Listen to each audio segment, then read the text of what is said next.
welcome to this series of webinars run by the NeuroLAT team, where trusted parenting experts offer practical advice on topics that matter to you. And I'm your host for today, Maddie. Our guest today is Miss Anna Cheng, a certified behavioral consultant with 15 years of experience in counseling families, youths, and terminally ill patients.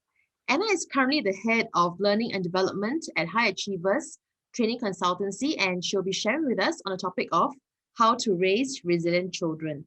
Anna, thank you so much for being with us. Thank you so much, Maddie, and thank you, Dr. Ng and NeuroLAT for this opportunity. Hi, parents. It's really my privilege to be able to come, today to meet with all of y'all, and just thought to share a little bit about myself and where I come from. Yeah, for those of you who have not heard from me before, just give me a moment to get my slides ready. Yeah, so sorry about that.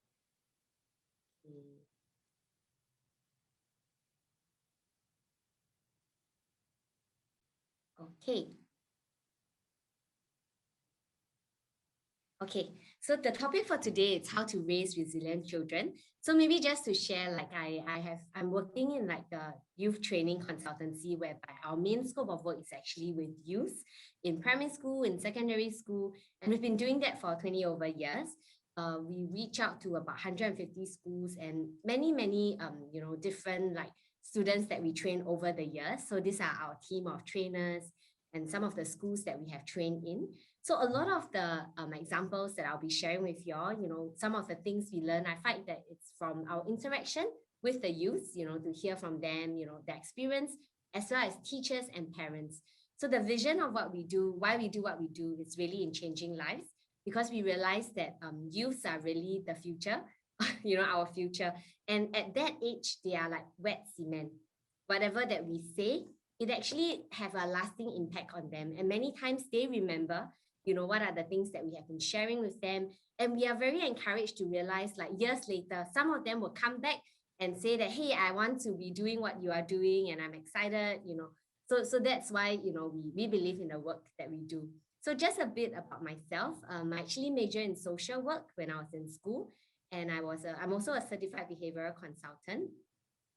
When I first graduated, I was working with patients with HIV and AIDS, with the families as well as patients. And after that, I moved on to be a youth counselor for maybe about 15 years. Then I'm back at High Achievers. That's where I worked when I was a uni student, because I really enjoy working with youth. So today, some of the things I share will be from my experiences, be it in counseling, be it in, working with the schools and the students. I have two children of my own, they are 5 and 3 this year. Yeah, so one of the main thing in the reason why we are doing the work is one heart desire we have is really to raise overcoming champions in our children. Even before I have children of my own, when I work with youth, I realized that many of them have so much potential. Many of them have a lot of dreams. But after a while, when they were young, they would talk about the dreams. But when they reach secondary school, I realized they become very jaded, very and don't seem to have any goal or aspiration. But when I talk to them more, I realize, hey, actually it's still in them, but something happened along the way that make them stop believing in themselves or make them stop wanting to dream again. So from working with you so many years, I realized that there is a champion in all of them, but how do we raise them to be not just champions, but they will be able to overcome the challenges that comes along the way.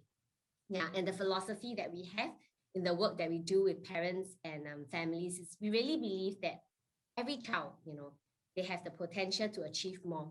And in terms of more, I don't necessarily mean like straight A's. To me, if a failing child starts to pass, that is achieving more, because their potential is different. And also we believe there's an innate desire in everyone to overcome. So oftentimes I work with parents, they will tell me, oh, he can't be bothered, my child can't be bothered. I hear that very often. But when I speak to the child, I realize actually it's not that he or she can't be bothered, but he or she does not know how to be bothered. They do not know how to do something differently to get a different result. So nobody wants to be a born loser, nobody likes that. But over time, when they keep meeting setbacks, they just think they want to try. So we realize that there is a desire for everyone to want to overcome the difficulties that they feel in their life. So in this case, I think today's topic about how to raise a resilient child, the good thing is in terms of our philosophy, we know everyone do want to be resilient, but how do we help them achieve that? So then the next thing is, we believe there's no limit to what a child can achieve when they actually are provided with nurturing environment. And that nurturing environment actually is yourself, the parents, that they have at home, the home they go back to. I mean, the school, there's a lot of things we can't control, right? The friends that we cannot really control, like how things are in school. But to me, the home front is one thing that we can control. And the resources we can give to our child, that is also something that to a large extent we are able to control. So let's jump right into today's topic. We talk about what is resilient. So maybe, you guys could just type in the chat. I would love to see what you all think. Like, what is resilient to all of you? Just the first word that comes to mind. What is resilient? Feel free to type in anything that comes to mind. You may have heard of it somewhere, or you heard someone, or what do you think just by hearing resilient? What does that mean to you? Grit. Okay, very good, Jacinta. Wow, that's a word that it's very commonly used now. Grit and resilience, right? It's often used closely together. Anyone else? What other words would you think of when you hear tough? Yeah. Won't break down easily. Awesome. Yeah, these are actually strong, energy to bounce back, determination, able to bounce back. Very good. I think I don't need to share already. I think all of you are really, really spot on in some of the how you have described resilience. It is true. Oftentimes, when you see resilience, or when you just Google, whatever will come out will tell you resilience is about bouncing back. But to me, one thing I want to bring to your attention today is actually resilience is the capacity to recover quickly from difficulty. I mean, there can be many definitions. Toughness is one of the definitions I've seen. The ability to cope with hardship is another. To me, why do I highlight the word capacity? Because to me, that's a very encouraging word. It just means that it is a muscle that can be grown. Capacity is like an ability that can be stretched. If I say that, resilience is it's a gift. If you have, you have. You don't have, you don't have. Then actually there's nothing much we can do as parents. But the good news is that resilience can be grown. It's like a muscle, like how we go to the gym, right? The more we carry weights, the more we do something, we strengthen, we refine, we toughen the muscle. So to me, resilience is a muscle that can be grown. And the wider our child's window of tolerance for difficulties in their life, the challenges that they face, the uncomfortable emotion, the sadness, the rejection, whatever it may be, the negative emotion, the more resilient they can be in the face of adversity, when the window of tolerance can be widened. So just now, one of you said that, they are able to bounce back. So yes, when they are resilient, instead of falling apart when things don't go their way, they learn to bounce back. So that's actually what resilience is. But your question will be, then how, how do I develop resilience in my child? How can I change his or her mindset from, I cannot do it, I can't do it, to being able to cut away that negative thought to say, hey, I can do it. So let's dive in, okay? One thing that I thought before we start is really to see many times when something happens, like when difficulty, adversity, just now earlier on I described the negative emotion or things don't go their way, the first response for most people is to react. But when our child starts to be very reactive instead of receptive, it blocks resilience, meaning that anything don't go their way, the first response is to react. I don't get the toy, I hit, or I failed in something, okay, I don't want to try. They are very reactive. So in the goal of developing resilience, reactivity blocks resilience. But receptive, when they are able to be more receptive to what happened to them, they actually promotes, resilience being built in a child. So then how do we help our child be more receptive to the things that are happening to them, to the situation, or when things don't go their way, they are confronted with adversity? How do I help my child not be reactive, but be more receptive? To me, there are two key things that I feel we can look at helping them grow in. Number one, to be resourceful in approaching life challenges. So oftentimes when a child is reactive, it's because he or she doesn't see any other way to cope with the situation that they are disappointed with. But when we are able to help them be more resourceful, okay, you want to play with, if I talk about the younger children, right?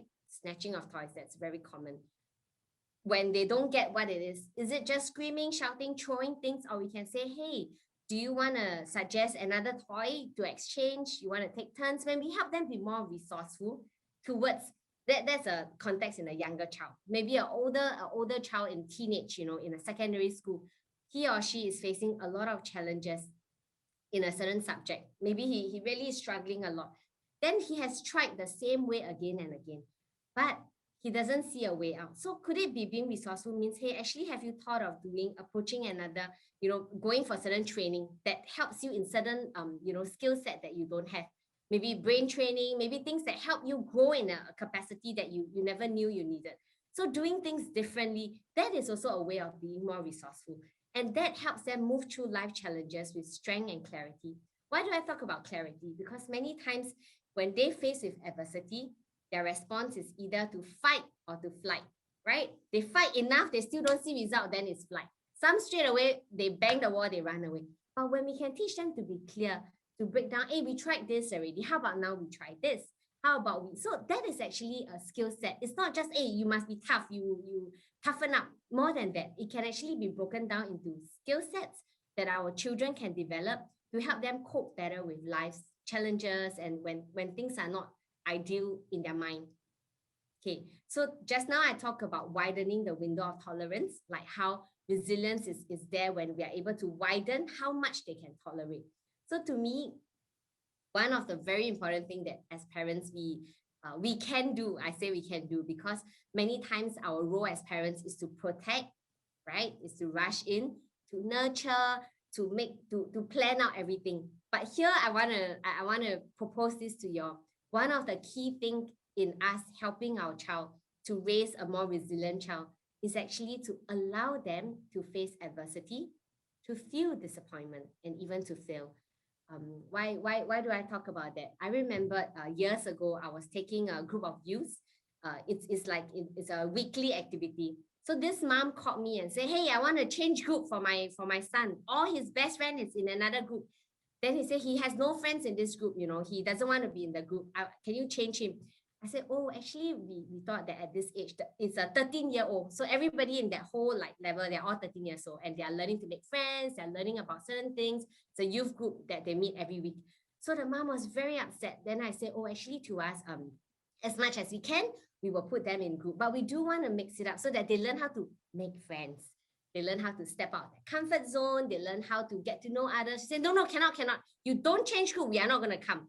So I so she's kind of threatening me. But I said, how about we let him try first? So no, he said he don't want to try. He said he don't want. If you don't change, he's not going to come. So then I said, oh, maybe you let me speak with him first. So I realized, then the mom told me this. His school, I called the school. The school also changed the class for him, that.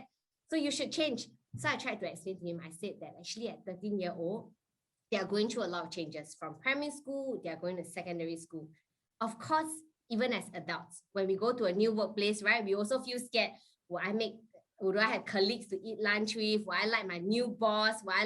So it doesn't change. But if they don't learn it when they are younger, I think it will get more and more difficult. And when we are adults, we can't really say, hey, I want to change. I don't want to work with these people. So I tried to tell the mom, how about we let him try? So for a while, for 2 or 3 weeks, I said, how about we try? We try 1 month. If he doesn't like it, then we talk again. So initially, he didn't go, and then he was sulking and all. But after that, by the 3rd week, he said, hey, I like this group, do you know they also play the same game that I'm playing? It's really fun. And to cut a long story short, he's thriving in that new group. But I often wonder if, let's say the mom would, thank God the mom was open. Let's just try. Initially, she said he's not going to come. But she changed her mind to say, okay, I give you 1 month. But I realized that sometimes when we let our child go through a situation that they are not comfortable with, he was disappointed because he felt left out. All his best buddies are in another group. But when he allowed himself to go through that disappointment for a brief moment, he realized oh, now I make more friends. So one of the things I told the boy when I met him is, don't see it as a subtraction, right? See it as an addition. Instead, besides your buddy friend, now you're making more friends because you are getting to know a new group of people. So a lot of times as parents, I have met with many of them that they will speak with me to say, oh, can you take them out of the difficult situation? Another example is two girls, they fell out, they had a quarrel, and then the mummy called me, say, can you talk to the mother of the other girl? Because they are not hanging out anymore, and my daughter is very, very sad. So I said, oh, that's when I realized there is a place where we come in to help, but we cannot always come in to protect. Because when we always do that, we short circuit the development of resilience. Because naturally, if it's a muscle, when they go through something that is like not what they think of, that's negative, they will learn to cope with it gradually. Of course, as adults, we are there to talk with them. But if you are too quick to come in to solve the problem every time, or to take away the discomfort or the situation that's not nice for them, they will never ever have the chance. Maybe they are just at the brink of building a new skill set, learning to cope with disappointment, or learning to see failures differently. But if we jump in too quickly, we short circuit the process. So to me, to widen the tolerance level, besides allowing them to face all that, help them to learn how to deal with not having things their way all the time. So I think parents with younger children, you can relate to that. They want something and they want it now. So to me, it's never too young. Even toddlers, they can learn to wait, W-A-I-T, right? So as young as they are, they can learn to wait, because we are helping them to learn self-control, managing their own emotion. These are skill set that resilience is a big word, but to me, it can be broken down into so many little things. It can be broken down into delay gratification, waiting, which is waiting, or turn taking, or being more, mindful of how someone else is thinking. All this contributes to, these are skill sets that can be learned. So to me, if you want to widen that window of tolerance, is by helping them deal with not having things their way all the time. So one of the main message I always tell the parents is, the faster we teach our children this, the better, which is difficult moments and hard time will inevitably occur. I know you must be thinking, yeah, of course, everybody also know that.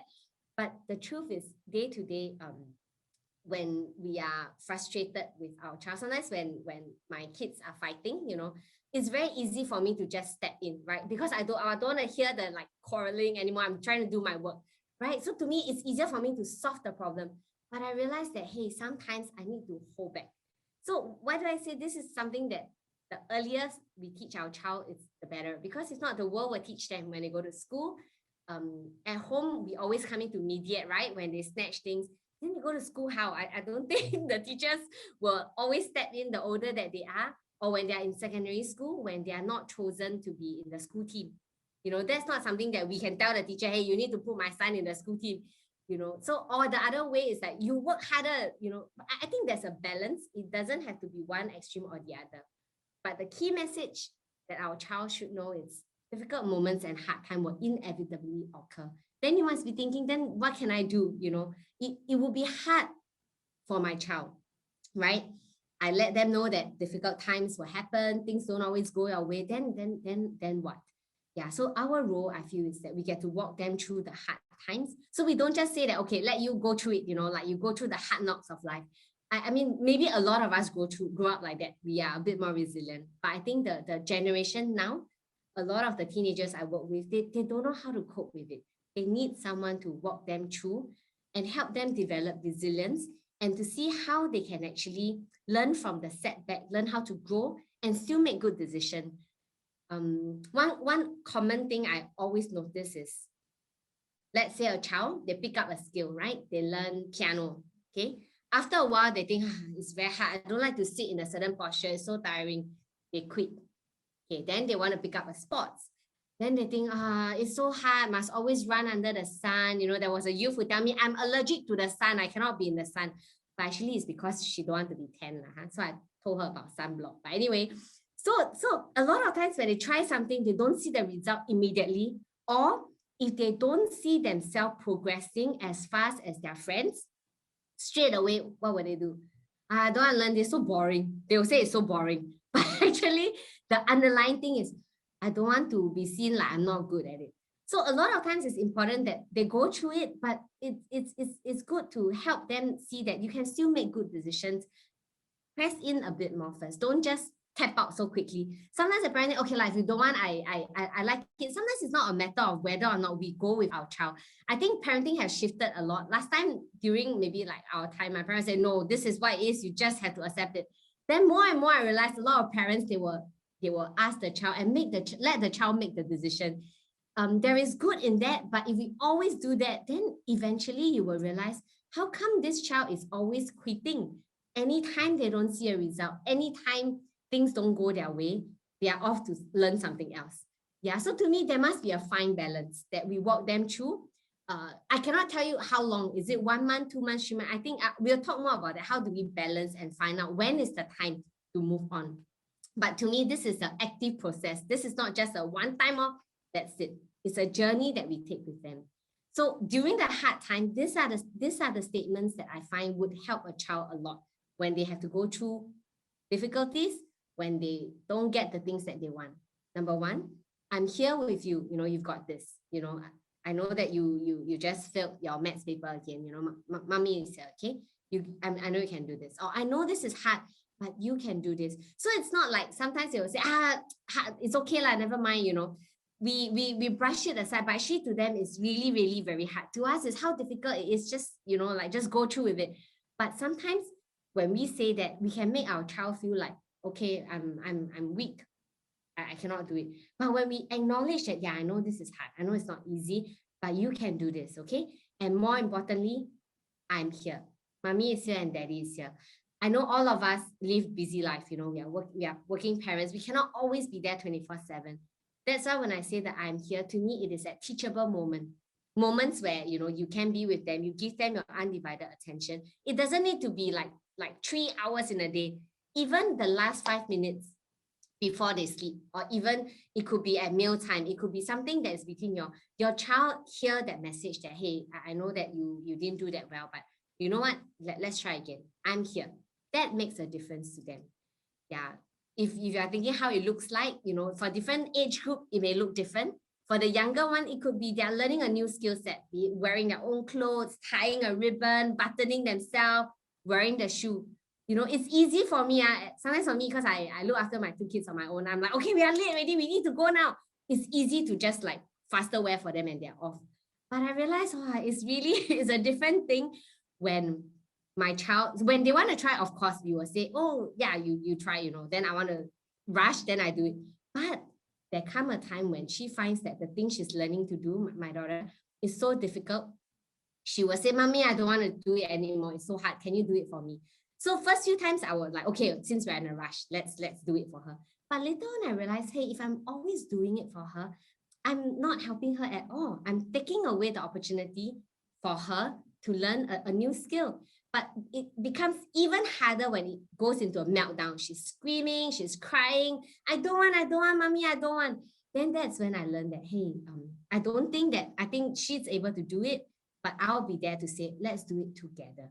So not saying that I'm leaving her on her own, but to me, I realized I need to see how far can she stretch. So that's for the younger age group. But what about the older ones, those who are already in school, those who have pressures from, you know, it's not like to them, the exam result kind of it's not a matter of life and death, but to them it can be. I will share with you an example later. But sometimes what does it look like for them being around is actually you acknowledging that, hey, I know this algebra, this new topic is really, really hard, but I can see how hard you are working.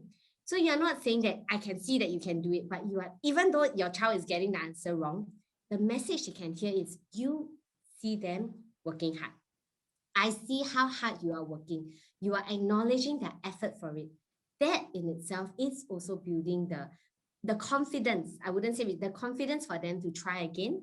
You know, the willingness for them to say, okay, yeah, it's hard. Mommy also know it's hard. Okay, never mind, I'll try again. So that's how it can look like for the younger age group and for the older age group. Then the age-old question, every time when I share that, the parents will say, but then when do I let my child struggle and when do I help? If I keep letting them struggle, then, you know, they wouldn't it like destroy them and all. So the question is this, okay, when? Okay, so to me, I came up with like two words that probably would help you frame how you look at it. Push, there's a time to push, and there's a time to plush. Plush is like plush toy, like the soft toy cushion. So one is to push and one is to cushion. So how do we do that in building resilience? When are the time that we push? Okay, we push when we realize that this particular activity or this particular event is something that they can challenge themselves to go beyond, okay, to go beyond themselves. It's a risk-facing circumstance, but it's not going to like crush them. It's not going to like destroy their self-esteem and all that. It's okay. They can practice moving beyond something comfortable. An example for the younger age group could be like a child that's very shy, asking the child to go and maybe, hey, can you help mommy to get a plate from the store? So my daughter is very, very shy. She doesn't, it takes her a lot. So usually she will say, no, I don't want, mommy. And I'll say, I will stand here and I'll watch you. She say, no, I don't want. But to me, I know that it's not going to crush her. It's a little thing, but I do want her to take baby steps. So I will push her like, never mind, mama will stand here. So she will take one step, then she will freeze. And no, I don't want. So I repeated that many times. And one fine day, she decided, okay, mommy, can you just walk behind me? So I realized, okay, she's okay to be pushed, but she wants support when she's being pushed. So I did that. And to me, that's an example that she can be pushed slightly. Another example for older age group. Perhaps someone, remember I talked about the fear of public speaking. So some of them, more and more our children are required to present in class, right? They need to talk, they need to show their work, that's what's happening. Some of them are so shy, the fear of talking in front of a class would frighten them. So what we do with some of these youths is that we get them to try in smaller group first. We push them a little bit. Instead of the whole class, we do group presentation first. So it's a bit by bit. And that's when they start to build their confidence by a bit by bit. But if we straight away tell them, why is there to be scared? It's just your classmates. It doesn't help them because it's too much at one time. But they can be pushed gently out to do something out of their comfort zone.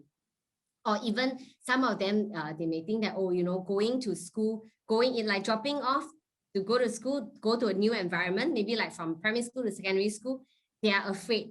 But it's not something that will crush them. It's something that they can take baby steps to try out to learn to make friends. Then when is the time when we need to give them that cushioning, the plush? It's when it is an obstacle that is too big that they have never ever done before. For instance, if let's say your child has always had the challenge of like attachment issue. They are not used to being away. They're not used to being. But I'll start with the younger age group first, then I'll go to the older. If they have never been away from you at night, you cannot just say that, okay, now you are going off for this camp. But what you can start by doing to them is like, I have never ever been away from mommy before, but you can start by, hey, maybe we try one night, mommy will be in another room, or you go to grandpa or grandma's house first. So we do it incrementally. But when they're not ready, they don't have the capacity to handle it, that is when we need a cushion for them to tell them that it's okay. You are not ready to handle this yet. We will learn before we let you try. So that is when it's a constant, it's almost like a dance, we push them a bit, then we cushion from behind to say, okay, are you doing okay? Yeah, then in order for us to find out where are they at. But some of you may think, I still can't really imagine how it looks like for my child. So here are some questions that you can ask yourself and reflect. Okay, when you are deciding, should I push or should I provide the cushioning? Number one, okay, this one you will know your child better. What is your child temperament and developmental, state? Where are they at now? Are they old enough to understand, oh, actually, mom can't go to school like primary school? If you will realize when they go to primary school, the parents maybe can be there for 1 day or 2 days or the third day, then they're on their own. Because developmentally, they need to learn to be away. Yeah. So what is your child temperament? Is he or she? Some kids are like, never even say bye, they're gone, So every child is different. There's no need to compare to say, see your friend, it's okay. But your child may be more shy, may take a longer time to adjust to a new environment. So that's something that I think as parents, only we will know how long it takes them to get over something. Okay. Secondly, what is the real issue? So there's a parent that I work with that was telling me that the child refuses, to go to the grandparents' house because they want to try out. I said, oh, you asked me to try out to put for 1 day, 2 days, I tried. So then I realized that actually the child is not, when I talk to the child more, I realized that it's not because the child doesn't want to go to the grandparents' place. But once when she was there, she wet the bed because she's doing toilet training, right? She wet the bed. And she was really, really scared because she got scolded very badly by not the grandparents, by another adult in the house. So when we found that out, then we realized the issue is not that she's scared, she doesn't want to be away, overnight, but it's because she doesn't want to be scolded in case she wet the bed. So once the parents realized the real issue, the parents started to talk about it. then it was okay. So for a youth, you know, you're asking, oh, what if my child is older? I counseled a child before, a youth doesn't want to go to school, keep telling the mom like, you know, got stomach ache, you know, got headache. So all the things cannot check one because they go and see doctor. They see so many doctors. They did MRI scan, they did like CT scan. And this child is only 13 years old. So then the parent was very concerned. He called me, hey, Coach Anna, can you come and talk to my child? Doesn't want to go to school. And I asked, oh, is he or she very shy? You know, like, is he or she like having problems? He said, no, everything is okay. He's very smart. The answer is he's very smart, no problem in school, very, very good. So when I went to the home visit, then every time when he's supposed to go to school, right, change school uniform, going to step out, oh, I got stomach ache. So the parents, initially, they were very concerned. They really, really thought that medically there's something wrong. But after they did, like, they spent hundreds of dollars to do all the different scan, everything is okay.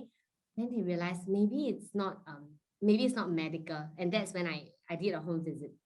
When I spoke to the child, then I realized that because from the first day, so it's a Sec 1, he just went to secondary school. From the first day of school onwards, he actually has not had anyone sat with him at recess. So he has always, and he doesn't eat, he eats in a toilet because he doesn't want to be seen that he is eating alone in the canteen. So he will buy the food and he will go inside the toilet and eat. I don't think any of us would enjoy eating in the toilet. He didn't want to tell the parents because he mentioned it once that, oh yeah, we don't have much friends. And yeah, it's okay, you'll make friends very quickly. The parents love him, but it was just a conversation that it went past. So when we talked more, then we realized that he felt so outcast in his class that it was painful to go to school because he don't feel alone when he's alone. He feels alone when he's in a crowd, when he's in a class, when everybody is talking to each other. So the real issue here for the child, it's not that he's not motivated to go to school. It's not that he's not resilient enough, but there is a problem. He needs to learn how to make friends. He needs to be comfortable, even if it's just one. So for this boy, we took time to talk a bit more, and then we went down to the school to talk to the school counselor to see how we can find one person slowly, gradually. So we just assume that they go to school, they'll make friends, but some child just need a little bit more help with that. So that was the real issue where pushing will not really work because he was really at a point that he is like paralyzed by the fear of being alone in school. So that's one example. Second, another question you can think of, how does your child see failures? This is something I will talk more later, but to me, that also determines, do you push them or do you plush and give them that cushion to support them? Number 4, does your child need skills to handle potential and inevitable failure? So if let's say you want them to try something new, like going to a new environment, do they already have the skill to make friends? That's one example, okay? If let's say you talk about you want them to get into a certain secondary school or a certain like JC or college, if they are failing at the moment, they are not even passing, to them, that is something that is so scary. So to them, the safer route is to just keep failing so that I don't need to try harder. So sometimes we need to evaluate, to do how prepared are they to achieve what is it that we are hoping for them to achieve. Have your child learn tools to calm themselves. To me, more and more I see that in the schools that we go to in secondary school, I realized that if they don't learn how to manage their emotion, things don't come by growth. Sometimes you think, they will grow out of it. But if let's say a child doesn't learn how to manage his emotions at young, how do we assume that when they're older, they can manage that? Because we have seen many adults with anger management issues also, they are not able to control themselves. So in schools, we have seen some students, they are so mad, they punch through the school like cardboard or like some of the doors. And when we found out more, then the parents will share, oh, actually all along they were angry children since young. So to me, it's not too late. Whichever stage we start meeting them, it's not too late to help them. But the question is, well, do we push them or do we plush them? Question comes back to, have they already learned to calm themselves? One example for the younger one, my daughter used to have the tendency to scream and be very angry and shout. So I teach when she's frustrated, like she built something and then the brother will like push it down.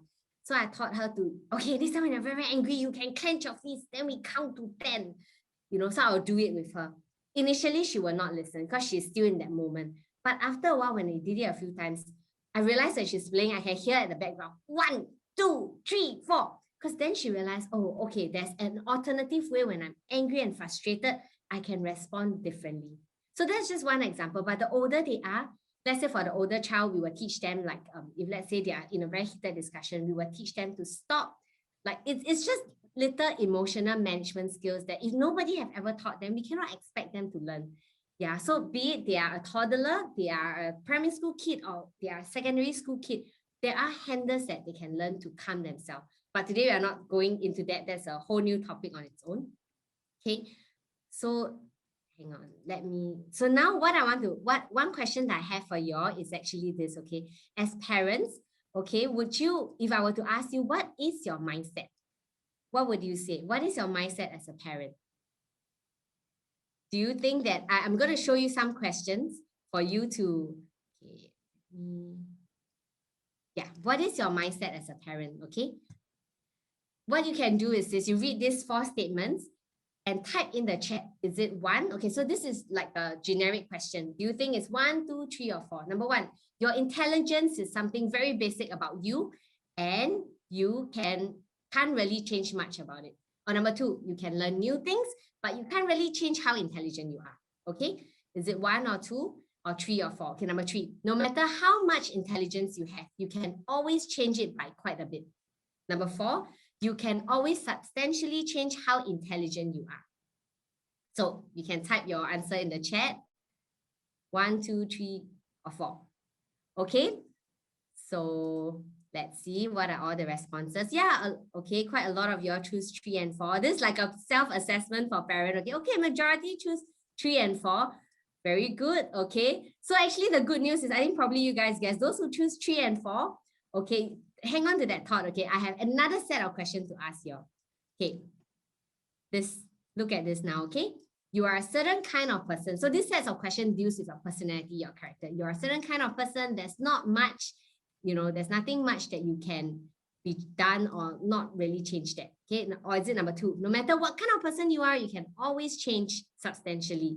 Or number 3, you can do things differently, but the important parts of who you are can't really be changed. Okay, so this is for the next part. What do you think? What do you think? You can always change basic things about the kind of person that you are. Okay, very good. Most of you have chosen that. So from the answers that you have chosen, right, this is actually two schools of thought. For the first one, those who choose 1 and 2, likely it's a more fixed mindset that nothing much can be changed. But for the second set of questions, the one that we're looking at now, it talks about your character. So the truth is that no matter what you think your kind of a person is, something still can be changed. What do I mean by that? Okay, so it comes down to, okay, when I ask this question, because why do I ask that question? Because many times when I work with students, I will ask them, what do you think is success? So these are the top few, things that the child will tell me. Success to them is this: getting A's, being popular, well-liked by everyone. This is how they deem success to be. So these are what all the students, whichever school they are from, like no matter what kind of family environment they are from, these are the things that they will share. In terms of failure, getting a bad grade, not making to the team, not being in the cool cliques in school, or getting rejected by the friends that they want to hang out with. And the last one, disappointing my parents. I don't know whether your child will tell you that, but they do tell the coaches or like the people that they talk to. Many times, if your child seems to be like very distant from you, or they seem to always show you attitude, do want to talk, a lot of times I realize it's because they feel ashamed. They feel that they are not good enough.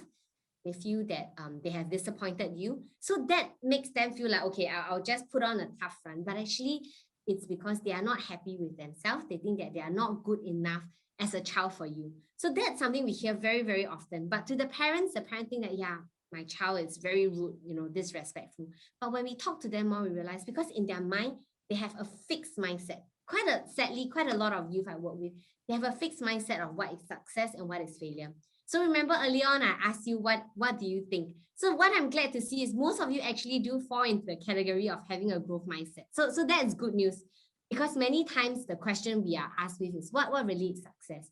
Is it a learning process whereby people are learning, people are still growing, or is success definite, like a destination? You prove that you are smart, you can do it. We see even in a child, like let's say they fix the puzzle. First time they try, wow, you can do it. You're very smart. Well done. But does it mean that if they take 2 try, 3 try, 4 try, then they're not smart and they're not well? So a lot of times the messaging that our children are hearing, it starts to frame the idea, of what is good, what is bad, what is successful, and what is not. So it's even not intentional, but we very quickly frame the mindset of how the child will think. So this is a quote that I think some of you would probably have heard it the last time when I shared, but I think that it's so true. Benjamin Barber said this, I don't divide the world into the weak and the strong, or the successes and the failure. I divide it into learners and non-learners. So in essence, he's saying actually, the world may think that, okay, if you have you get straight A's, you are a success, or if you don't, you are not as good, or if you are able to win a competition, you are the sportsman, you are strong or you are weak. But I love how he said that the world actually, it can be divided into learners and non-learners. Are they still in a process of developing themselves? Are they still growing? Because when we have the mindset, the difference in mindset, as an overview for you to see, it makes a difference in how resilient our child can be. When a child has a fixed mindset, to them, they want to make sure that they succeed. So some psychologists, they do certain tests. Some of them, if let's say they fix a puzzle, if they cannot do it the first time, they say, okay, it's okay, I don't want to do it anymore. But someone with a growth mindset, I think, hey, this is so fun, it's so hard to do, let me try again. Those with a fixed mindset, they will think that smart people will always succeed. They don't make mistakes. So that's why they take mistakes very, very strongly. And therefore, it's harder for them to bounce back, right? We talk about resiliency being the ability to, when they're able to, when they meet setback and adversity, they can bounce back. So someone with a fixed mindset, they think that smart people equals successful at the first try. They don't make mistakes. So when mistake happens, it's very hard for them. But someone with a growth mindset, they recognize that, hey, it's not about becoming smarter. Because when I make mistake, that is when I learn, eliminate one wrong step. So they are very embracing when they don't get it right the first time. So when I see how you guys respond, I thought, very good. Most of you are actually parents with growth mindset. And for that, I feel very happy for our child, because I feel that more than half the battle is won. They have a coach at home that believes in a growth mindset, and that would able to help them embrace that as well. Okay, so if I were to ask you, what is your child mindset? I mean, feel free to type in the chat. Do you think that your child, a way to spot it is, let's say when they try something difficult, do they tend to want to take up the challenge again? Or after a few times, or they are very quick to quit? Yeah, so what is your child mindset? Feel free to just type quickly, or like from what you understand of your child. It could be even playing a game. It could be spotted in anywhere, like swimming, sports, playing resilience, fixed. Okay, some has, wow, one of you, your child has a resilient mindset, one has a fixed mindset. Anyone else? From what you understand of your child, there are some that I see when we play a game and then the instant gratification. Yes, that is very, very common actually for our generation now. They want it and they want it now. Fixed mindset. How to help him from fixed to growth? Very good. That's what we are getting to. Always trying, Cindy. That's good to hear. Yeah, mixture. Yeah, I think a lot of times the mixture come in, something they like, they will have growth mindset, right? Something they don't like studies, then it's fixed. I don't want to try again. Depending on situation and challenges. That's right, Shalom. Most of the time, okay, needs encouragement to continue. Yep, spot on. That is actually the case for most of our child. Try, but if not successful, then angry. Yeah, they are angry at, actually that is something that even for adults, isn't it? Sometimes when we, so when I work with youth, I try to put myself in their shoes. And I think that, I mean, nobody likes to fail, even as an adult, right? It's not good when we have when we have a bad appraisal from our boss. We'll think, I did badly, no bonus this year, or like, it's very hard, the boss have very high expectations, or we find many explanations. Because as an adult, we also feel that, it's not good to fail. Okay, I'm glad to see some of you still typing out. I'd love to read that. Not so black and white, have to be flexible. She will say never give up on your dreams, but dare not challenge further. Yes, the reason why when I work with the youth and I hear them talk about, remember I shared a lot of them, maybe at Sec 1, they are like, yeah, I'm excited to take on the world. Then Sec 5, it doesn't matter what I do. Because over time, they are constantly met with setbacks. Or I can give you an example. In a classroom, right, if let's say a teacher asks a question, and let's say your child answered the question, it's a wrong answer, okay? Usually I say, oh, it's okay, we try again. Yeah, I think most parents will do that. But in class, I witnessed it so many times. The rest of the class, yeah, stupid lah, bodo. Or like they will laugh, or they will like, and they are not very kind with their words. So imagine how would a child, even though no matter how positive or cheerful they are, the pressure that the world that they grow in, actually it's not so kind. So a lot of times they're angry because they're angry at themselves, that how come I cannot be better? How come I'm not able to solve it? And they feel ashamed when they're being made fun of. So the easier way out is to don't even try. Someone asked a question, what caused fixed mindset? I think the interesting thing is, okay, before we get to that, where do mindset come from? Something that I noticed is actually, if you look at any child, right, little babies, you don't have to teach them to learn how to crawl to a certain extent, right? The moment they can move, they want to flip. The moment they can move a bit, they want to crawl, they want to stand up, they want to walk. And to me, every baby, every child is born with the innate desire to want to learn, to want to try again and again and again. But what happened along the way? So to me, I don't think it's a bond. I don't think anyone is like born with fixed or born with growth. It's a journey. So that's also the good news. If your child has a fixed mindset now, it means that there's something we can do about it. Back to what I was saying, I realized that little children, they are open to try. But somewhere along the line, if let's say in their attempts of trying, they are either met with, they can feel frustrated, impatient. Yeah, somebody say impatient, they can feel impatient. They don't want to try again. But it doesn't have to stop there. An example is there's a child that I used to work with. She's like maybe lower primary school. Every time she doesn't get the answer that she wants, she will tear the paper. Okay, I was coaching, she will tear the paper and she's very angry. She doesn't want to do it. So I will tell her, then she'll say, it's so hard, I don't want to do it. So I will tell her, hey, when something is hard, it means it's fun, because if it's easy, we solve it the first time, then there's nothing more to do. So I said it, but she said, no, I don't want, it's hard. But I realized that it's also a test of my patience, because if they are okay, like you're like that, then it's fine, I don't continue. But for this particular child, I find different ways of things. Just now, some of you said interest, right? It depends on their interest. So if your child has a fixed mindset, try to find ways that things that interest them, and they realize, oh, it is something I like, I keep trying and I get it. They will realize actually that could be applied in areas that they may not be so interested in first. But the basis is the same. If I keep trying, I find different ways to do it, I will get a different result. So to me, the message that your child is hearing when they are trying is so important. I talk about the harsh environment in school. So that may be something they won't share with you. Or they may share with you. But if they don't, I want you to just assume that it is not easy for them in school. Because most of the time when we go down to school to train, we work with the students, I hardly find a very encouraging at most of the classes, because every youth, as they are growing, they don't mean it, but they say mean things without meaning it, because they are still growing in maturity. So it's important that the message that your child hears is not that you have permanent trait and I'm judging them. You're always like that.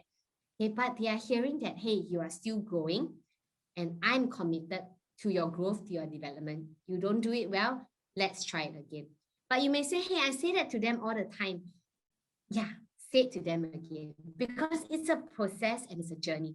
It's not something that they hear it once and they hear it twice, because the discouraging words that they are hearing is something that they hear consistently. Therefore, the encouraging words that they hear from us have to be something that is even louder and more consistent.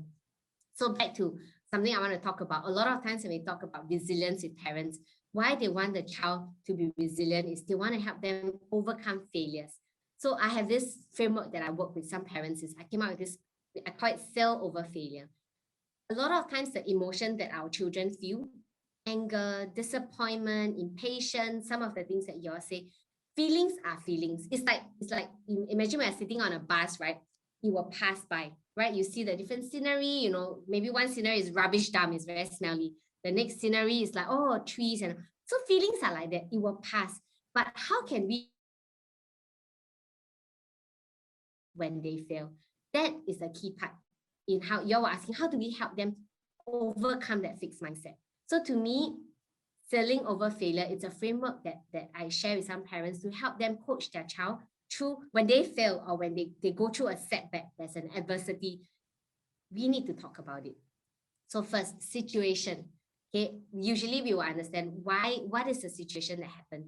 There was a boy that the mom came to me. He's always doing very well in school. He's always getting A's, secondary school boy. Suddenly he started to fail. Every common test that he bring back, he's failing. And the mom think, I think he needs more tuition. He's slacking, he's not working hard enough. But the mom did all that, gave him more lessons, gave him more coaching sessions, tuition, but he's still failing. Then when we talk to him more, the situation, we realized that because his best friend in school got transferred out and they stopped contact, and it affected the boy a lot. We would think no big deal, but what I wanted the mom to see is that it's not that he has slack. It's not that he's not interested, but he's hurting emotionally, and that affects his academic results. But if you just go by looking at how come you fail, if you fail, you need to get more of this.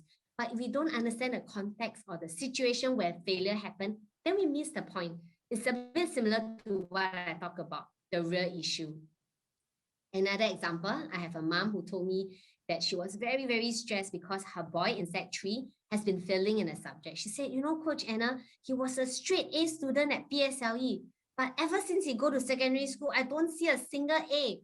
So I tried to tell her that because fundamentally, I know he has the potential to do very well, but we need to understand the curriculum work for primary school and secondary school is very different. We cannot compare apple with watermelon. We need to understand what is the situation. And if we constantly are stuck in, if he has gotten A before, that means he should always be an A student, then that's difficult. Then he will feel that there's no room for him to fail, and therefore there's no motivation for him to try again. So sometimes I'll tell the parents, hey, if let's say your child just moved up, maybe from Sec 2 to Sec 3, they're taking on more subjects than ever. Each subject requires them to do even more. Understand the situation. It's not that they are not like they are being lazy, but actually there's a lot more that they need to cope with. So situation is one. Acknowledgement. I talk about how we should acknowledge not just their failures, but acknowledge the effort. Even if it is a lack of effort, we can talk about it. Acknowledge that, hey, right, mommy told you before, you've been playing computer games non-stop. You've been on TikTok. Yeah, so because of that, that's what happened. It's not to assign blame, but acknowledge is also to say, this has happened. What do you think? And get they themselves to acknowledge that, yeah, that's true.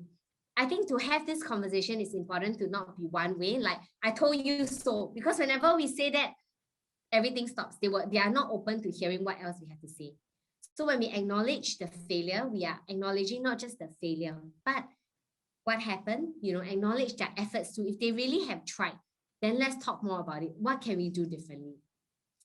Involving, when we discuss about how can they do better in their exam, or in maybe the sports that they are doing, the ballet exam or the piano exam, involve them. What do you think we can do differently next time? So when I said that, the mom would tell me, I cannot ask them this kind of question. They will not say anything. Well, I think maybe because in our mind, we already have a fixed set. The solution we want them to say is like, okay, I will study 2 hours every day. Maybe when we involve them, they can agree, okay, I will play half an hour of computer game lesser. That is also involvement. You are getting them involved in the process of talking about how do I move over this setback in a way that they find they can manage. Because we want our child to be resilient. We want them to be independent. But many times we don't involve them in the process of deciding how much they can do each time. So if they find that I can cope with this, then they can do more the next time. And when you involve your child in that, the success rate is a lot higher because the ownership is there for them to do more. And L for love. I think it's at this point it's important. I thought to share a bit more about love, because a lot of times parents, we love our children, but how often we talk about it may not be something that it's we may not regularly tell them that, especially when something bad happened. But one thing I learned is that our children don't only need to hear our affirmation at mountaintop. It is at the valley bottom that they need to hear that we still love them, we still are proud of them. Because if they associated us being proud of them only when they did well, sometimes they tie their identity to their performance. They tie their identity to, what they can do. And therefore, some of them will stop trying altogether. One example of failure I thought to share with you about resiliency is years ago, I think maybe about 3-4 years ago, I was counseling this girl. She's in the top JC in Singapore. I was called up to the hospital because she was hurting herself. It was a police case. They needed a counselor to go down. So I went down, and in that place, she shared with me. She said, "Oh, she's actually the captain of the basketball in her school. She went into the school with the top score." And I look at her hands, it was just lines after lines after lines. So I asked her, "Hey, what happened? You wanna talk about it?" She has never met me before, and I've never met her before. Then I found out. She said I did very badly for my maths. She's in year 2, that means JC, year 2. She's gonna finish A-levels, then go to university. Year 2, she tell me I did very badly for my mid-years. I said, "Oh, what do you mean?" He said, "I got a B." I said, "Sorry?" He said, "I got a B for my maths paper." Then, I mean, I tried to, because I understand that to them, I've worked with youth enough to know that to them, a B is equivalent to a failure if they have never gotten a B in their life. So she told me that I cannot go into she wanted to go to an overseas university, the top university in her mind. So she got a B, and because of that, she felt like she's a failure. She felt like she's a failure, even though she's still doing very well. And she started cutting herself. From that day onwards, it was like a spiral down. It's just a B. The parents couldn't understand, and the parents didn't give her pressure at all. The parents said, "You just do your best, it's fine." But she was so hard on herself because she has learned how to ace her subjects, but she has never learned how to fail all her life. 18 years of her life, she has been training to be the top like basketball captain. She's been training to do well in exam. She's been learning how to do all that, but she has never learned how to fail, and she has never learned how to cope. And it's not really an exact failure. She got a B, okay, better than many other students in her class. She didn't know how to cope with that, and she started to hurt herself. After I met her, she was still in that cycle. And what happened for this child is, I'll talk a bit more, because she was not ready to go back to school, because in her mind, she started to think that I'm always the A student, I'm always the top student in the class. Now I've gotten a B. And she was not able, she doesn't want to go back to school because she felt ashamed. And she knows that her friend knows that she's in hospital because she tried to hurt herself. So that made matter worse. And over a period of time, I needed to break down for her bit by bit. Maybe let's try to, she took a break, so in essence for her, she was very resistant. She said, "I'd rather die than to take a break." And I said, "Really? But if you die, then it's a permanent solution to a temporal problem, right? Because actually, if you take a break, you can still retake your exam. But if you die, actually, there's nothing more that you can do. So we have to take it bite-sized." So for a while, she completely went the other extreme. She didn't want to do anything to do with studies. But when we talk about resiliency, it's important to know that it's not always how we imagine it to be. Doesn't mean that you fail in that subject. Resiliency means you bounce back in that subject. For her, she needs to take a longer route. So what happened was that she took a break from school, but I started to talk to her to find out, what do you enjoy doing? Found out she likes to bake, she likes to draw, she likes to doodle, and she has stopped doing that for a long while because she wants to get A's for all her subjects. So when I discovered that, I realized, hey, let's do that. Let's do that again. And she realized, oh, okay, there's something else that I can do that I'm good at. She is still good in her studies, but she was so caught up with the B. She thinks that, remember we talked about fixed mindset? Her mindset was so fixed that if I'm only getting a B, I'm not a success.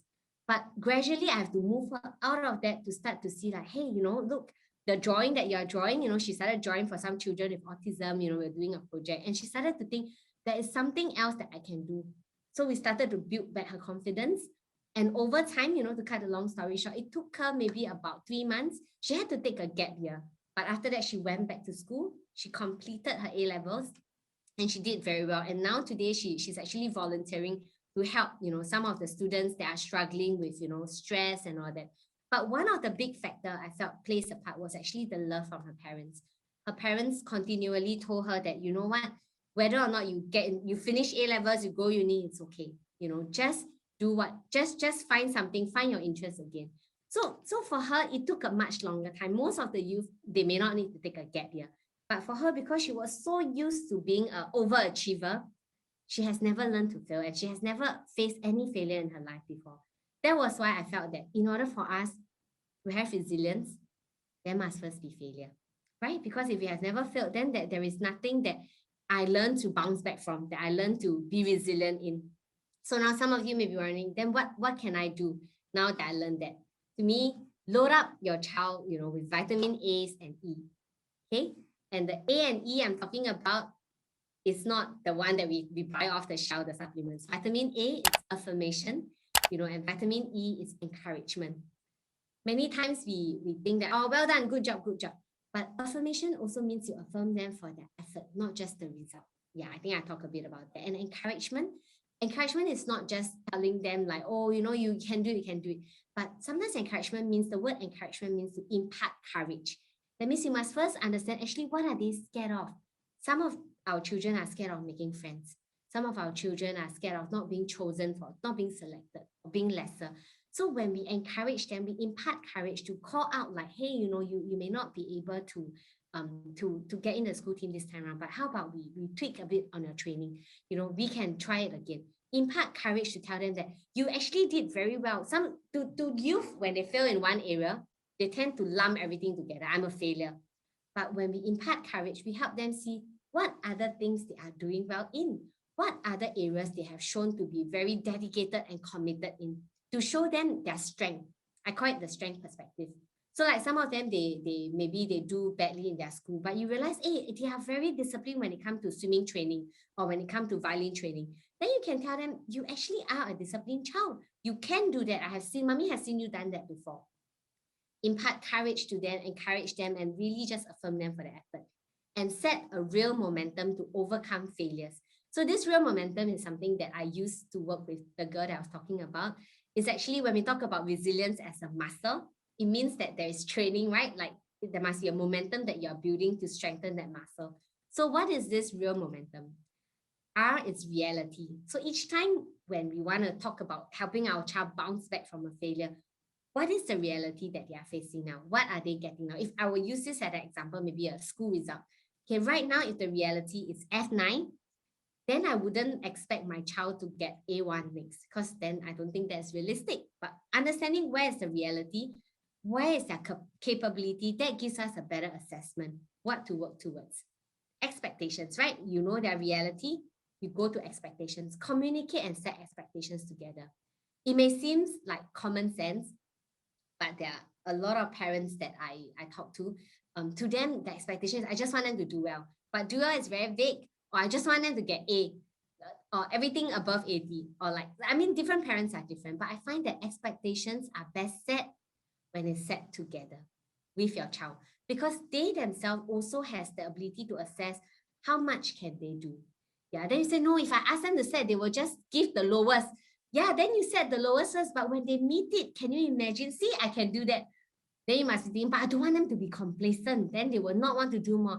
Trust me, every child will want to do more and more. Make it a game for them, but let them be involved to set the expectations together. I learned that from a group of girls. Like we were doing training at one of the very top girls' schools in Singapore. The girls were writing down their reflection. Then they talk about how they are very stressed by the expectations, but the expectations were not set by themselves, it's by their parents. And they didn't want to tell the parents, but they think that, okay, I'll just do it, but they are not studying hard because they want to go to a certain school, because it's their dream course, but it's because they want to meet the expectations that has been set.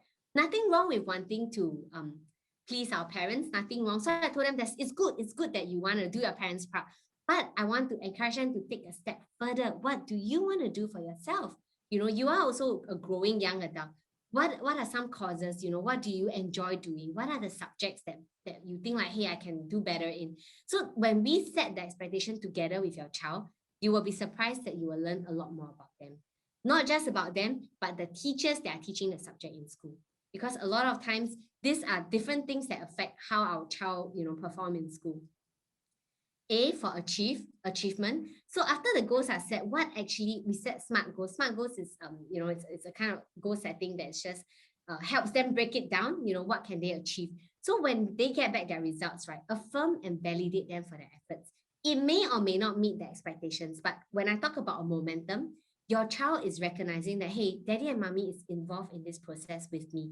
You may think that, no, I've never done that. Now I want to do that. It's so strange. Start somewhere.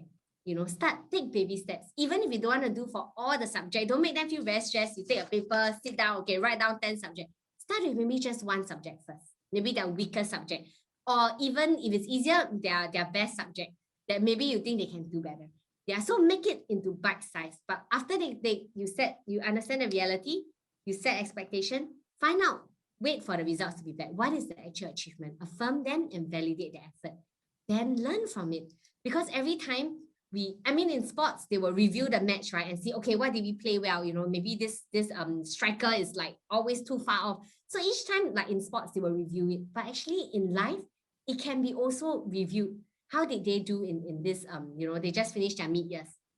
Maybe some of you have not gotten back the results because of home-based learning and all that.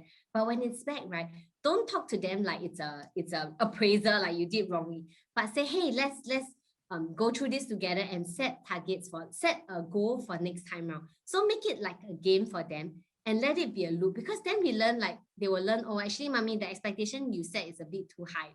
Let them say that to you. Then we are also learning, or they can learn to say, oh, actually, I think I can do much better, but I wasn't confident in myself. But I realized maybe my next goal can be a 2-grade jump. So when we learn that's when our child realizes, hey, actually, I'm not in this alone. And we talk about resiliency being something that can be strengthened over time. This is actually the loop that we can continually go through, not just in academic. I use the example of academic because I think a lot of you may relate to that, but this can be done in other areas as well, in the sports, in the CCA, or even in how they are, whether or not they're able to, cope with certain, even chores at home. Now with home-based learning, your kids are always at home with you. What are some things that you can involve them in? And I saw this recently, which I thought to share with you all, that actually now with the pandemic and all that, it is more important for parents to focus on supporting the child, because what our children need now, it's not so much the pressure, because parents also feel the pressure, right, from being at home with the kids the whole time. But what we want to do is to resist the urge to catch up on what are the lost time and all. But let's focus on giving our child tools for success. And what do I mean by that? Some of the things I talk about, like in resilience, I said actually it's a skill, but it can break it down to different things. Number one, I feel that with changing learning, with the pandemic and all that, learning has been disrupted. One of the key skills is actually how adaptable and flexible are they to be able to learn differently. Sometimes maybe our children are more flexible and adaptable. We are the one trying to catch up, but they may need to learn to set routines for themselves. When I talk about flexibility and adaptability, it means, can they follow a routine at home if it's not about wearing school uniform, going to school? So these are skills that they can learn. How do they organize content, to be more independent in learning? And what are some time and emotional management skills that they can have? And lastly, which I think is important, very important, the skill of help seeking. A lot of times the youth that I counsel is because something happened somewhere along the line, but they don't dare to ask for help, or they don't know how to ask for help.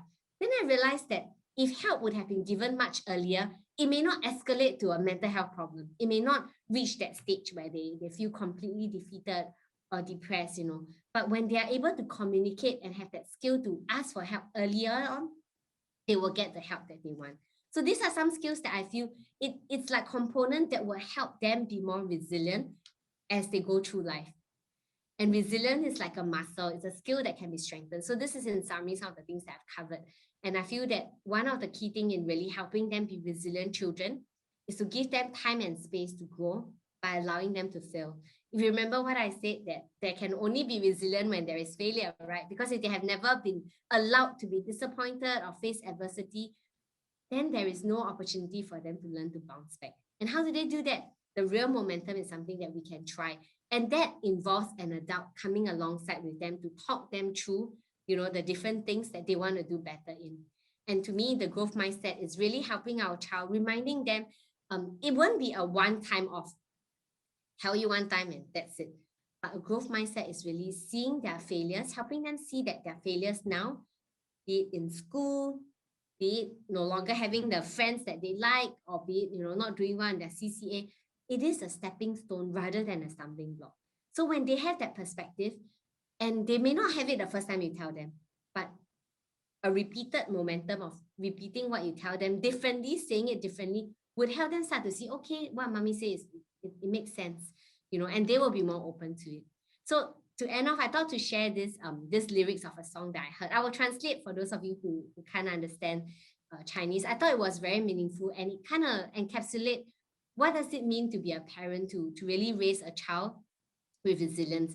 The title says 奔跑不放弃, means like to not give up the race, in the race of life.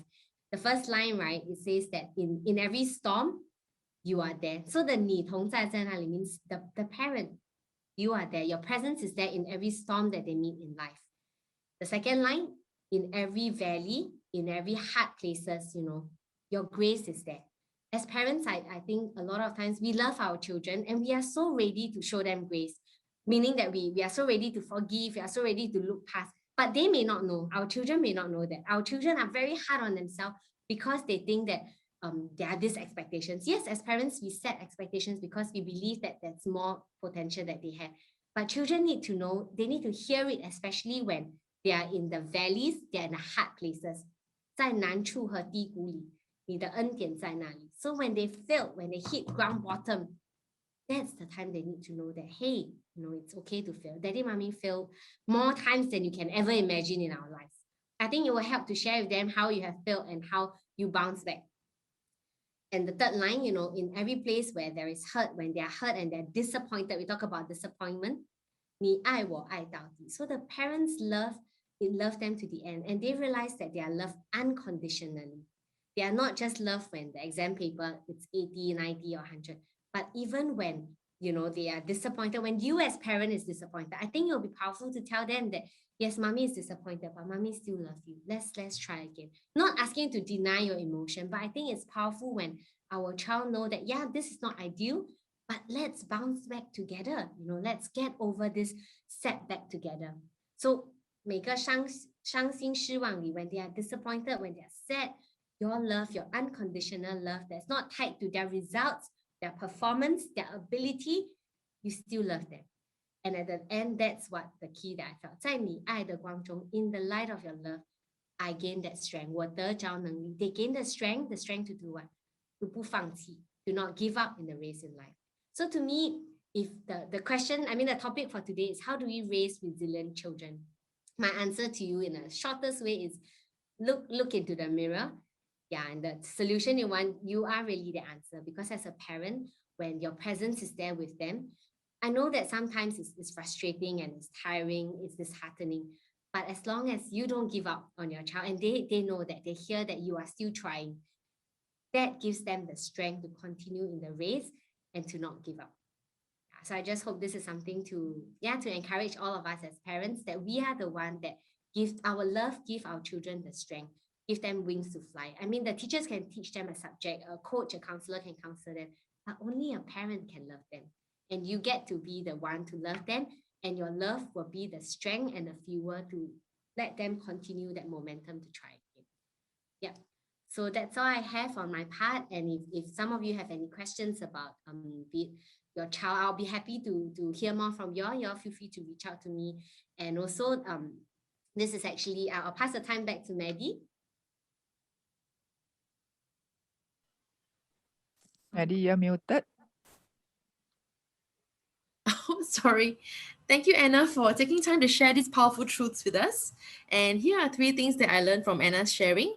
Number 1 is when we step in and rescue our children from problems that they can handle, we short-circuit the opportunity to learn how to address difficult issues or understand the capacity to handle hard stuff.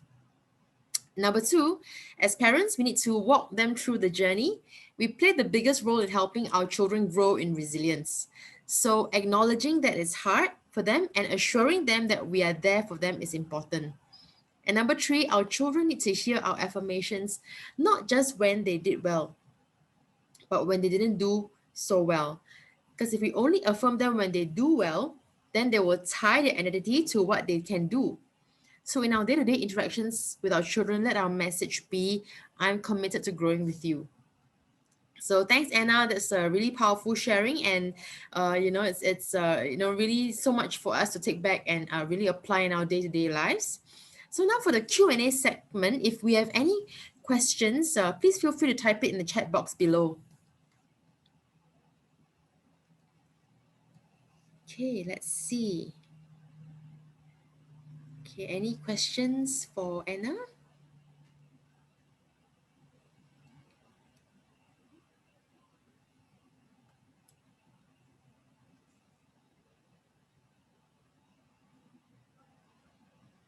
Okay.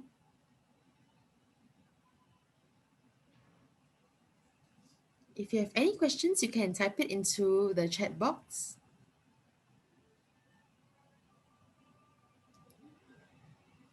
Okay, let's see.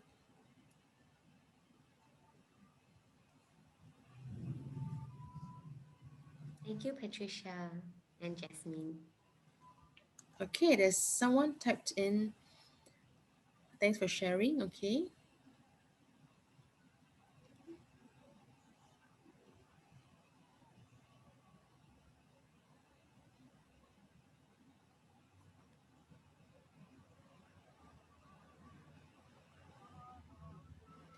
Okay, this is the code that you can actually click on if you want to be informed of a future talks. Okay. My son is stubborn and always thinks that he's right. How do we overcome this? I think this is how old is your son, Jamie?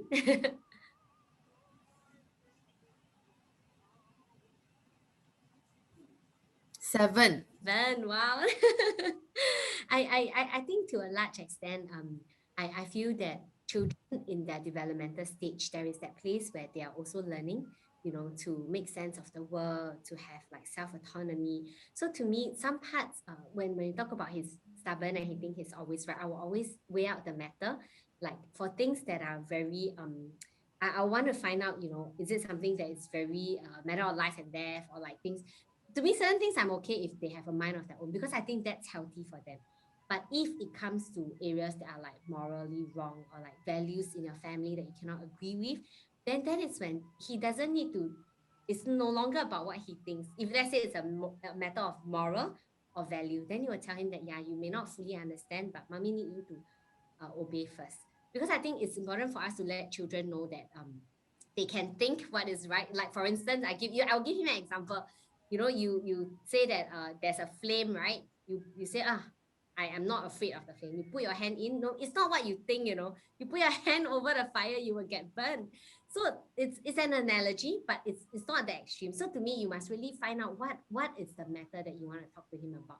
So I also learn with children, I don't want to always correct them, because I catch myself that sometimes when I'm always correcting my daughter, she will have that tendency to be very correct as well. Like she'll want to be correct in every argument. So I learned to give and take. Sometimes I'm like, okay, sure, it's good. But when it's things that it's a no-no in the family, a moral issue, a value, that is when I'll say, yeah, but mommy and daddy is decided on this. We are not gonna, it's non-negotiable. So to answer your question, I just feel we have to frame it to help him understand what's negotiable and what's not, and give him perspective to think himself. I know he's only 7. I give you an example. There was once a child that we work with, I think maybe not 7, slightly older. She wanted to get a ear piercing, and the piercing is at a part of the ear that is pretty dangerous. Okay, so when we talk about it with the mom and all, we told her like, yeah, I don't think it's a good idea. The child said, no, it's fine. All my friends are doing it. It's great. So we decided, why don't you research, just Google and see like what is it. So later she came back an hour later. Do you know people get blind by piercing there? I think I'm not going to do it. So sometimes it's not always giving them the answer straight out, the yes or the no. I think children are at a place that they are testing boundaries. They are challenging what we are telling them. So I feel that the role as a parent, the younger children, I won't let them explore. I will draw the lines very clear. But as they grow older, I will let them think, lay out all the things and tell them, if you want to do this, these are all the options. Are you sure you want? So if you're not comfortable with it, then you just draw the boundary to say no. But if you find that it's a good opportunity and it's not a matter of life and death, then yes, let your child explore and come back to say, yeah, you thought that you're right. What do you think? So to me, I find that they learn it better when it's experiential. So instead of us just telling them like 讲道理, like principles, if you can find a teachable moment in an event where he is very stubborn about his thought, but you can find an example to show him that, yeah, sometimes you think you're right, but in this case, what do you think? So find teachable and learning moment. Don't engage in a intellectual discussion, because at that age, I think they learn best when it's experiential. They're like the light bulb moment. Yeah, so I hope that you will be able to find that with your child. But it's a journey. It's not something that we can change in a moment. I feel that it's a time of finding opportunity to challenge his thinking, but let him see how it's it. Okay, one of the questions also is, how do I help my child to move from a fixed mindset to a growth mindset? Okay, I think I will go back a bit more to find out what is the source of the fixed mindset. Because a lot of time, wrong believing will lead to wrong living, right? When they believe something wrongly, the fixed mindset comes from some experience. So if you want to help to move from a fixed to a growth mindset, I will ask like, oh, why do you stop trying? Sometimes when I talk to some youth, we see that very, very often in the courses that we run in schools. We work with students that are from the last few classes. They are not motivated to learn at all. They think that they are stupid. They really believe so.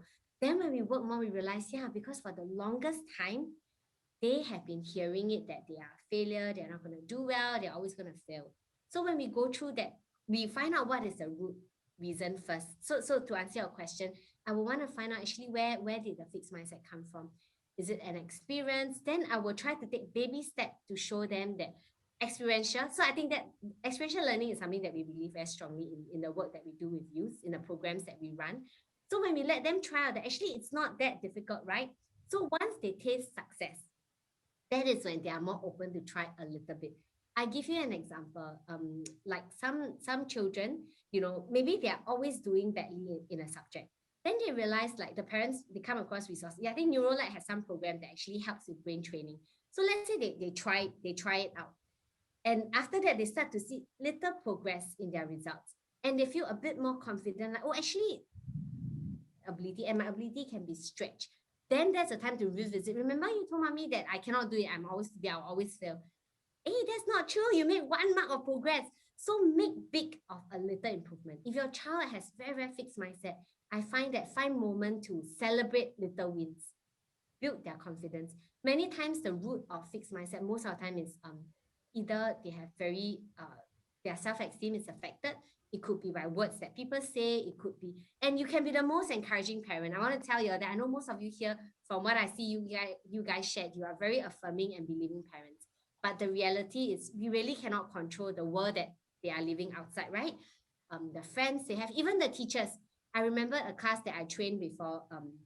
They were the last class in the school. One of the I wouldn't say lousier school, but one of the school where they are really academically very weak.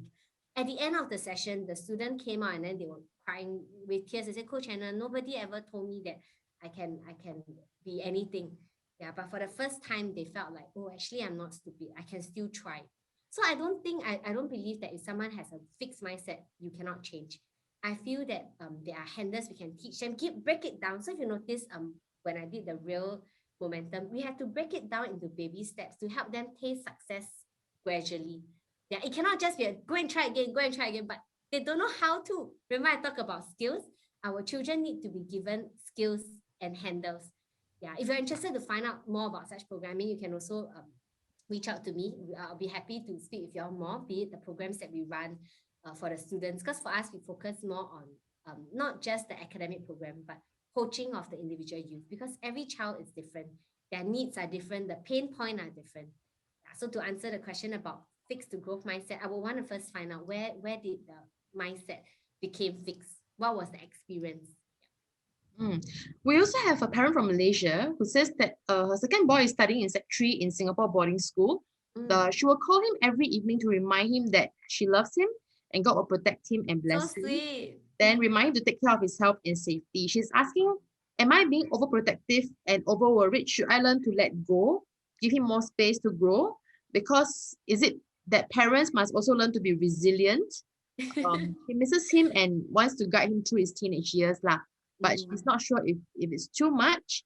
So she's not sure if she's putting too much expectation or pressure on him, because he's here because he's been awarded the ASEAN scholarship to study in Singapore. I always believe this. We can never overlove our children. Yeah, we can never love our children too much. So to call every day to say I love you, especially when he's living alone, I think the context is very important. He is not physically with you, he's living alone. And I think all the more it's important that he knows and he hears your voice or affirmation of love. So if you're asking whether are you overly like enrolling unless you are like settling every single thing for him or like taking care of everything and he feels stifled. But if you don't sense that from him, I think that continue with the contact. I feel even though they are teenage boys, they may not show it, but I have seen many boys, they will share, they are so appreciative of the mom presence, the constant, to them, they only feel it when it's no longer there. I think it's a healthy thing it's a healthy bond that you have with your son. So as long as you are not forcing him to do something he doesn't want, which is, I don't sense that from what Maddie just shared. I don't think it's like you are making like unreasonable expectations. It's more of you are reaching out to him every day, unless he say, "Mommy, can you stop calling?" If he said that, then I mean, it's ouch. I think if my son said that to me, I'll be very sad. But I feel that as long as it's not said that, just continue the contact, because they want to know it's not easy being alone. Yeah, it's not easy to be on a boarding school by yourself in a country. So, and mommy, you are doing great. Yeah. So to answer your question, no, I don't think that you are not being a resilient mom.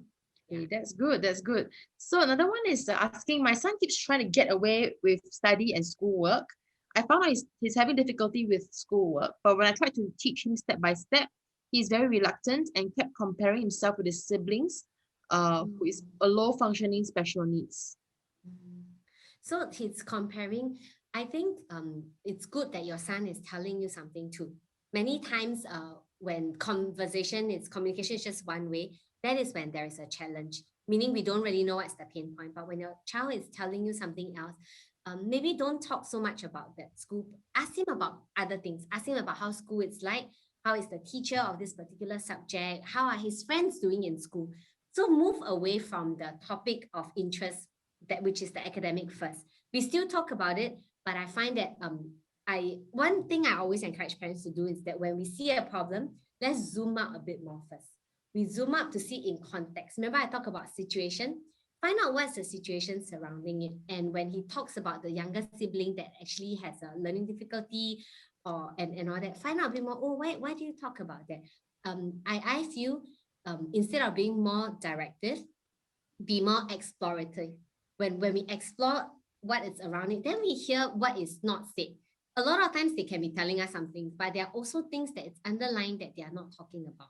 So, but back to the problem about how he's not motivated, he doesn't want to do, involve him to decide, okay, mommy don't need you to do 10 pages. How about we start with 5? 5 cannot, 2, 1. To me, it's getting them to say yes. When they say little yes, they will start to increase in. I feel that we cannot suddenly expect them to, let's say our expectation is 10, they're at a 0. They can never move to a 10. So when we learn to move it gradually, break it down to a level that they find that they can handle, we start with that. Then affirm and praise them. Hey, I'm so glad you did that 1 page of the 10 page I gave you. Then they realize it's not that bad after all, right? So then we take it slowly. But before we go to the actual doing, find out a bit more about how is school like? Does he have friends he enjoys? What are the friends talking about? So make him see that you are interested, not just in addressing the thing. Maybe you are already doing that, but I think that usually that will make the guard of our children go down a bit more. Then when we want to propose, how about let's do this, like with the results and all that. And some parents, I know that to them, they are very true. Okay, if your results is like a butter tray, like, okay, you can get this, then you don't have to do that much revision. So they are letting the child decide how much they want. But if the child is not studying, then your results came back, it's not that great. So now I think you need to go with what mommy planned for you. Yeah, so you can try out first. To me, our children can fail in a test, but they cannot fail. We don't want them to not have the skill set to thrive in life. Yeah, it's okay if they fail in one test. Yeah, really, I've studied, I think we have all gone through school, right? We have all failed to assess it. But to me, the life lesson that they will learn in a failure is so much more valuable than them acing every subject, but having not learned the ability to fail, or what are the consequences. Yeah. Okay, so there's also a similar question. It says, during the pandemic, my son has to learn online and he's not so interested in study and likes to watch YouTube. So recently he becomes more emotional and sometimes behave violently. He's a teenager and also a special child. Can you advise how I should handle and overcome his emotion and violent behavior? Actually, on this note, I thought to share that in my nature of work, I have seen that the impact of videos, on a child sensory, in terms of like a lot of emotional or like violent behavior. Many of it is it's learned. Yeah, so I'm not sure what are the kind of videos that your son is watching. So to a certain extent, we also cannot cut suddenly. I feel that if it's sudden, like, I mean, some people think, oh, cold turkey will work. Every child is different. So to me, I would love to meet with your child, but if I can't, I cannot, I don't want to prescribe something that I do not know the context of it. But generally, I feel that if we could cut down some of his exposure to some of this video, or you could watch with him if possible for some, just to find out what are the things he's watching. Because I think that gives you a better understanding if his emotional and violent behavior is due to that. Because there are quite a number of views. There was a boy, 14-year-old boy, he also had a slight, he has some special needs, and he games a lot, and he likes to play game like Assassin, that's like about killing people. So he's so ingrained in him that when he walk around, he will like do the action of the game, because he starts to imagine and role play that. Then that's when we had to step in and speak to the parents to really cut down some of the time that he's spending on the video or on the game. But it can be changed. Yeah, it's something that it's gradual, but I think what would help him immediately actually is to cut down a bit more, but don't just cut down, give him something else to do. Find some other interest, taking him, I know now it's a pandemic, we can't go out as much, but see if there's any other interest, involve him in the decision making, give some option, be it sports or things you can do at home, build things, or science experiment, find things that he can do to replace it. Because if we tell him don't watch, then there's nothing else he can do, but give him another option to find what are other things. In terms of emotions, I think at teenage, at adolescence, is a time where it's a most tumultuous time for in terms of the emotional hormones. So we must also understand that it plays a part. So find out more from him, like, is there some reason? Is it sometimes the pent-up emotion makes them like not being able to go out, isolated from friends, or not doing the routine? Actually, it stresses the child a lot, especially if the child has special needs and all. I've worked with quite a group of them for many years. I think at teenage, a boy, the transition that they go through at that phase is massive. So if possible, find out ways that would help him. He may not be able to express himself. So maybe find out ways, what are the things that would, when he do it, he actually feels relaxed and happier. So have to try and error. Yeah, find what would help him do that.